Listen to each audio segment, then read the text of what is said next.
Érilique, famille de médicaments antiacnéiques locales. Dans quel cas ce médicament est-il prescrit?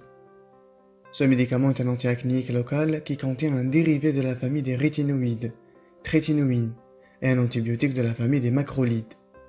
Le rétinoïde diminue l'épaisseur de la couche cornée en facilitant la desquamation superficielle de l'épiderme. L'antibiotique agit en détruisant les germes responsables de l'inflammation du comedon et de la formation de pustules. Elle est utilisée dans le traitement de l'acné. Mode d'emploi et posologie du médicament. Lavez la peau avec un savon doux, puis rincer et sécher soigneusement avant d'appliquer le gel. Posologie usuelle. Une application par jour avant de coucher. La fréquence des applications peut être adaptée par le médecin en fonction de la réaction de la peau. Une amélioration est généralement constatée après 4 à 8 semaines de traitement. Le résultat devient net après 3 mois. Un traitement d'entretien est souvent nécessaire pour éviter les rechutes. Contre-indication de médicaments. Ce médicament ne doit pas être utilisé dans les cas suivants. Allergie aux antibiotiques de la famille des macrolides. Grossesse.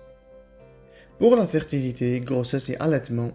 Pour la grossesse, les rétinoïdes pris par voie orale peuvent provoquer des malformations chez le fœtus. Leur utilisation est strictement contre-indiquée chez la femme enceinte. Lorsque les rétinoïdes sont utilisés en application cutanée, leur passage dans le sang est négligeable, mais il ne peut être exclu.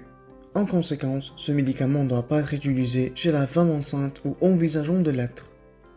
Pour l'allaitement, ce médicament ne doit pas être appliqué pendant l'allaitement sans avis médical.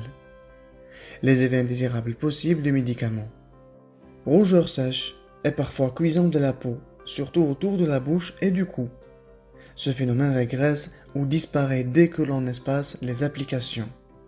Eczéma, irritation de la peau ou des yeux, présence de béthylhydroxytoluène.